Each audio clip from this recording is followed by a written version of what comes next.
नया साल आ गया है और देश में पैन कार्ड से लेकर के टैक्स कानून तक 6 बड़े बदलाव हुए हैं, जिनका सीधा असर आपकी रोजमर्रा की जिंदगी पर पड़ेगा। तो देश में क्या कुछ बदल गया है, हम आपको बताएंगे इस वीडियो में। 2026 में कार खरीदना महंगा होगा।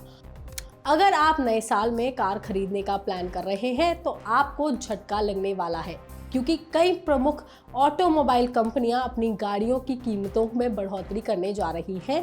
Nissan, BMW, JSW, MG motor, Renault ने अपनी गाड़ियों के दामों में 3,000 रुपए से लेकर के 3% तक की बढ़ोतरी करने का ऐलान किया है। इसके अलावा टाटा मोटर्स और होंडा जैसी कंपनियों ने भी प्राइस हाइक के संकेत दे दिए हैं। दूसरा बदलाव PM किसान योजना के नियमों में हुआ है। नए साल में उत्तर प्रदेश जैसे राज्यों में अब किसानों को PM किसान योजना का लाभ पाने के लिए यूनिक किसान ID की आवश्यकता होगी। इसके अलावा नियमों में बदलाव करते हुए बताया गया है कि PM किसान फसल बीमा योजना के तहत अब अगर जंगली जानवरों से फसल को कोई भी नुकसान होता है तो उसकी रिपोर्ट 72 घंटे के भीतर दर्ज कराई जाती है, तो किसान को उसका कवरेज भी दिया जा सकता है। तीसरा बदलाव नया टैक्स कानून या इनकम टैक्स एक्ट 2025 में होगा। नए टैक्स कानून को जनवरी 2026 से पूरी तरह से लागू नहीं किया जाएगा, लेकिन सरकार जनवरी तक नए ITR फॉर्म और नियमों को नोटिफाई करेगी, जो 1 अप्रैल 2026 यानी कि फाइनेंशियल ईयर 2026-27 से लागू होगा। ये पुराने टैक्स कानून इनकम टैक्स एक्ट 1961 जगह पर लगेगा। नए कानून के तहत प्रोसेस और टैक्स ईयर की परिभाषा में बदलाव किया गया है।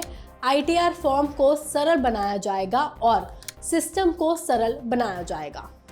चौथा बदलाव पैन कार्ड को लेकर के हुआ है। जिन्होंने भी 2025 में पैन कार्ड आधार से लिंक नहीं कराया था, उनका पैन कार्ड 1 जनवरी 2026 से डीएक्टिवेट हो सकता है, यानी कि ये किसी काम का नहीं रहेगा। पैन डीएक्टिवेट होने से कई तरह की फाइनेंशियल परेशानियों का सामना करना पड़ सकता है। यूजर ITR रिफंड, रिसिप्ट और बैंकिंग लाभ नहीं ले पाएंगे। ये लोगों को कई सरकारी योजनाओं का लाभ लेने से भी वंचित करेगा। पांचवा बदलाव 8th पे कमीशन में होगा। नए साल के पहले दिन का इंतजार केंद्रीय कर्मचारियों और पेंशनर्स को भी बेसब्री से था, क्योंकि उम्मीद जताई जा रही है कि सरकार 1 जनवरी 2026 से 8वां वेतन आयोग लागू कर सकती है। बता दें कि 7वें वेतन आयोग का आखिरी दिन 31 दिसंबर 2025 को था। एक्सपर्ट्स का कहना है कि कागजों में नया वेतन आयोग लागू किया जा सकता है। हालांकि बढ़ी हुई सैलरी पेंशन्स का लाभ मिलने में अभी कर्मचारियों को और पेंशनर्स को इंतजार करना होगा। 8th CPC के तहत कर्मचारियों को सैलरी और पेंशन 1 जनवरी 2026 से ही जोड़कर दी जाएगी। छठा बदलाव UPI, FD, लोन और सिम में होगा। 1 जनवरी से होने वाले बाकी फाइनेंशियल चेंजेस की बात करें तो बैंक UPI और डिजिटल पेमेंट के नियमों को सख्त करने जा रहा है। इसके अलावा फ्रॉड के मामलों पर लगाम लगाने के लिए सिम वेरिफिकेशन के नियम भी कड़े होंगे। व्हाट्सएप, टेलीग्राम और सिग्नल जैसे ऐप से फाइनेंशियल फ्रॉड को कम करने के लिए इसकी दिशा में भी कदम उठाए जा रहे हैं। इसके अलावा SBI, PNB और HDFC बैंक की ओर से कम की गई लोन की दरें 1 जनवरी 2026 से प्रभावित होने वाली हैं। तो वहीं जनवरी से नई FD ब्याज दरें भी लागू होंगी, जो सीधे आपके निवेश पर असर डालेंगी।